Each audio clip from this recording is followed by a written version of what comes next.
Well, and ahead of this interview, a number of you have been sending questions. I'll try the best I can to ask a few of them for you. But John Dumelo is with us in the studio.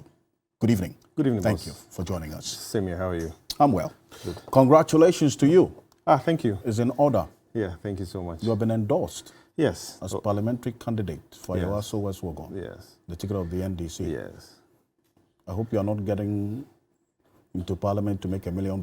Oh, I'm just getting into parliament to serve my people and to receive my salary as all the other parliamentarians. You have not ever dreamt of making $1 million? I have, through farming, but not through politics, no. You have dreamt of making $1 million through farming? Yes.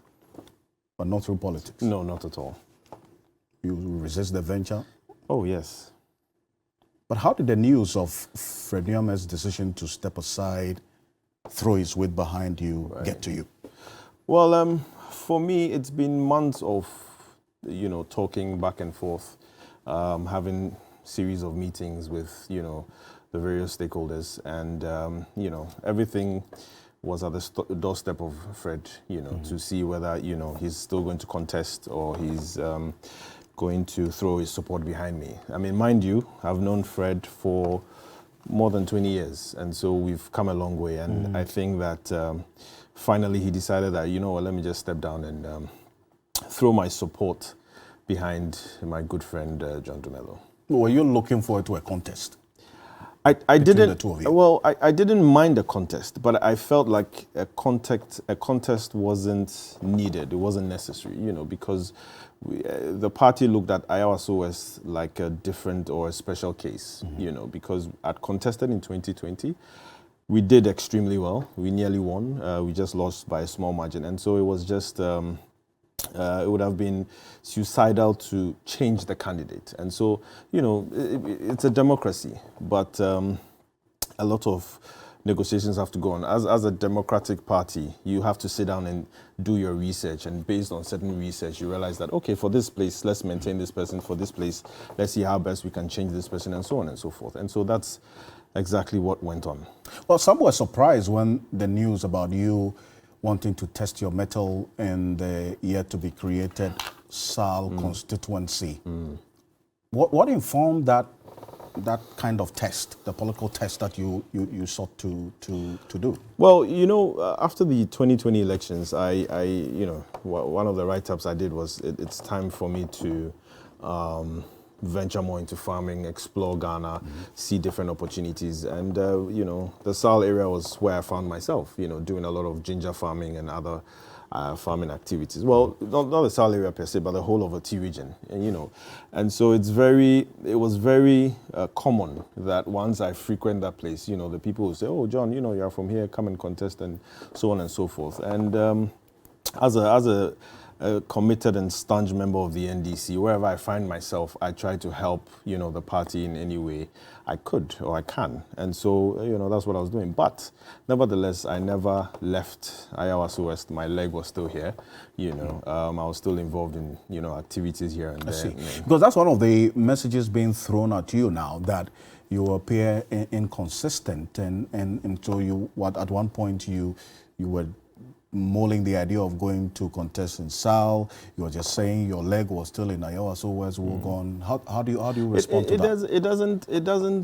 That doesn't define inconsistency, because I remember so well. There was a program I went to in Eastern Region, and I'm not going to mention the constituency's name, and I just went there for one program, and as soon as I left it, they were like, "Oh, John, it would be nice for you to come and contest here in the Eastern Region, because of your farming activities and so on and so forth." And so I believe that sometimes wherever I find myself, people feel as if, oh, maybe I can represent them. And so it wasn't a matter of inconsistency. It was a matter of, okay, John has to make a decision whether he's coming back to contest in Ayawaso West or not, which I eventually did. See, when we advertised that you were coming here, one of the things our viewers pushed to us was a video by one person in your constituency. I'm not talking about the professional constituency of entertainment and film. Right. One said, Nanaya says Mr. Logic or something. He says, I read, he appeared arrogant because he was now a parliamentary candidate, and because of that, he's going to lose. I watched that video, And I mean, I wouldn't make logic out of what Mr. Logic was saying at all. You know, You will not make logic yes, out of what I mean, Mr. Logic was saying. Yes, I mean, one, he's a member of, or he's a sympathizer of the MPP. I mean, that's one. So I don't expect any different logic from what he's saying. I mean, the second one is, I mean, opinions are like noses. Everybody has them, and so some people will win. Some people think I'll win. Some people also think I will not win, and so that's his opinion. But I bear a different opinion, and the 37,000 people who voted for me in 2020 also bear a different opinion, and I think the over 45,000 who would vote for me in 2024 would also bear a different opinion that yes, indeed, I can win and I'll win. He says you'll lose again. Well, that's his opinion. Like I said, I don't make logic out of that. You've now had the opportunity to know this constituency a bit Right, more, right. after contesting in 2020. What are some of the seeding problems in there, really, that you are going to now carve a message out of to present to the people that you are a worthy option?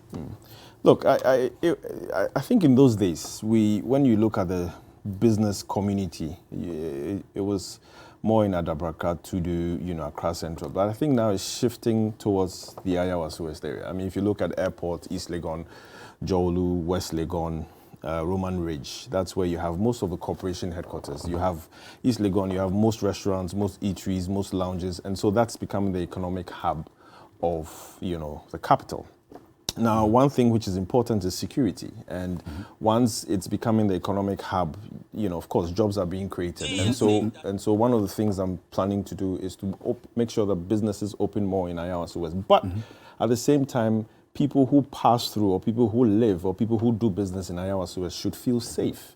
And so security is one of the things I'm looking at. I mean, day in, day out, you hear about people snatching phones and so on and so motorbikes and so on and so forth. Especially in the student community. Especially in the students community, Legon campus, which is dear to my heart. I mean, about 2 months ago, I donated some street lights to the Legon authorities, to brighten up the whole place. And of course, I'm planning as much as possible to increase. And your opponent is also doing quite some work on the ground. I haven't seen her work so far. You haven't seen the work of No, I Lady really, Al Hassan? I really haven't seen, work that is worthy to be mentioned. I mean, really. I mean, people are attacking students every time. She hasn't done anything about it. I donated street lights. I'm still donating street lights. I'm concerned about the people.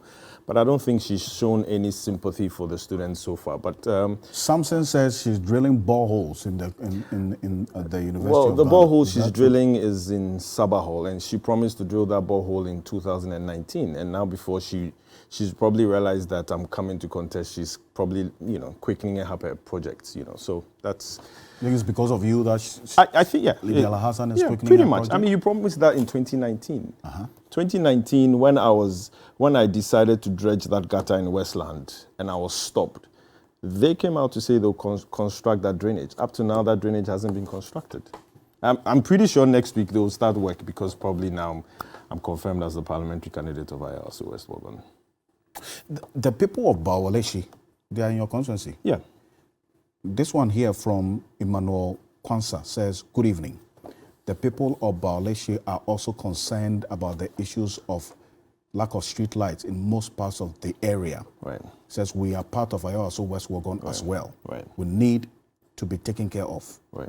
This is to you. Yeah. Sure. Like I said, I started this light up project in the whole of Ayawaso West.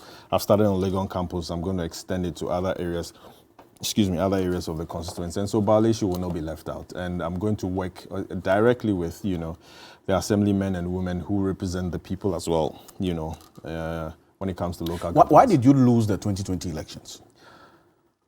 Well, for me, I think I won. We won. We won the 2020 elections. You won? Yes, we won. But you are not the MP. I know, but what I'm saying is that we won the 2020 elections. We've had the best results so far in the history of Ayawaso West Wuogon. Are you talking about this? That's you. Yes. That's 37,478. Which is the highest NDC has gotten so far. 48.3%. Yes. And then Lydia had 39,000. Yes.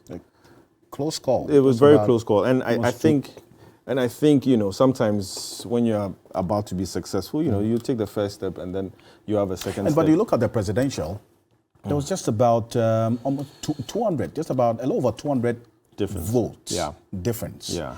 So you see that in the parliamentary, your difference was about 2,000. Yeah.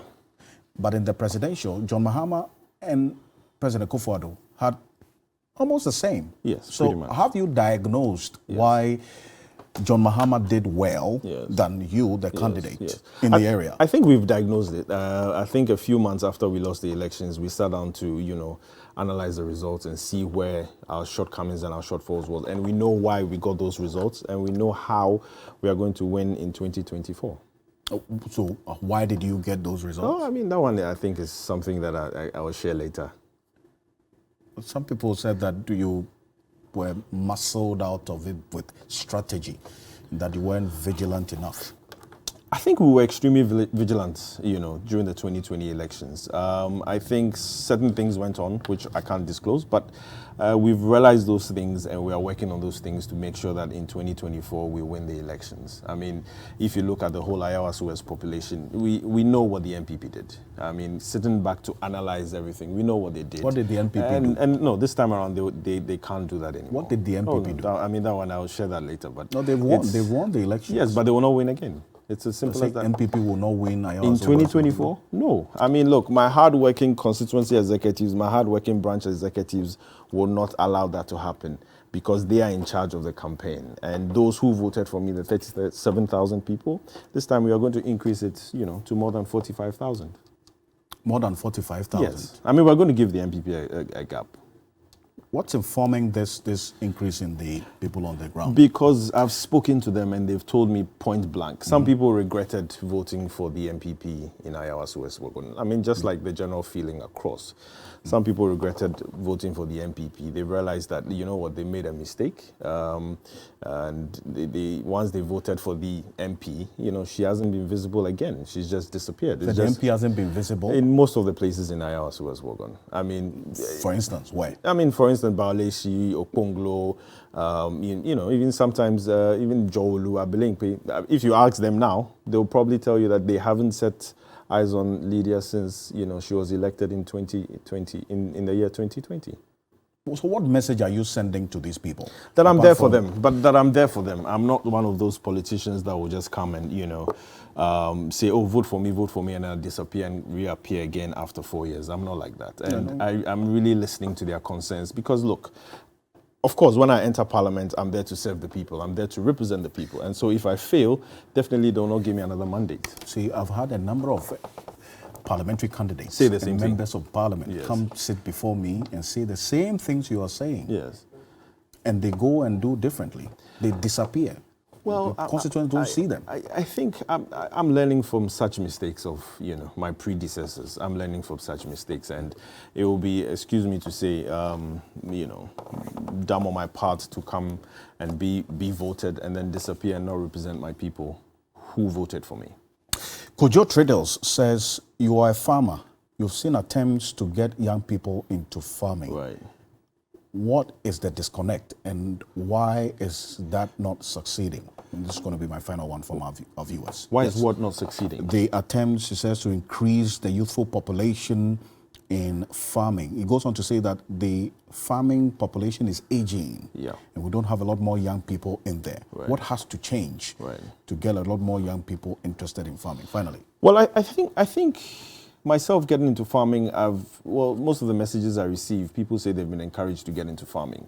And most people I interact with or who send me messages on social media say, you know what, John, because of you, I want to start farming. Because of you, I have a plot of land or two and I want to start farming. And it's exciting to know that at least I'm inspiring, a couple of young people to get into farming. I mean, look, farming is all that we have. Farming is, if we don't have food to eat, it's probably, a matter of national security. I mean, we need to eat, and the food has to come from somewhere, and the food has to come from farmers.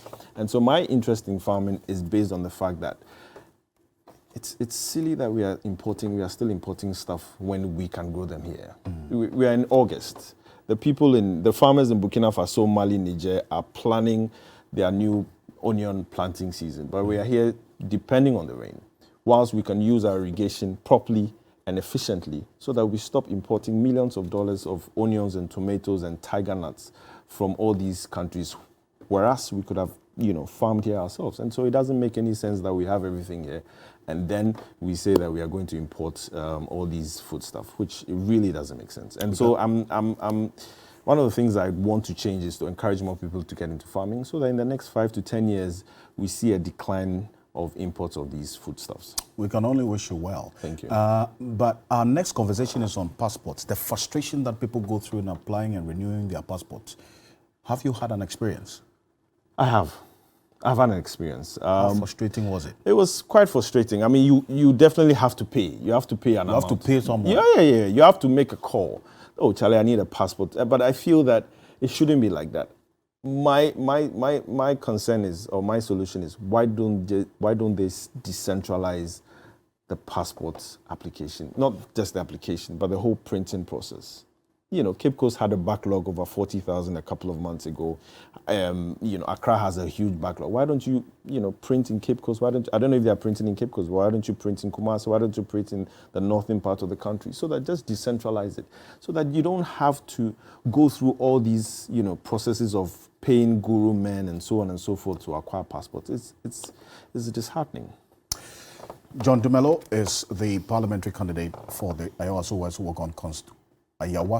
Wuogon constituency on the ticket of the NDC. Thank you for coming.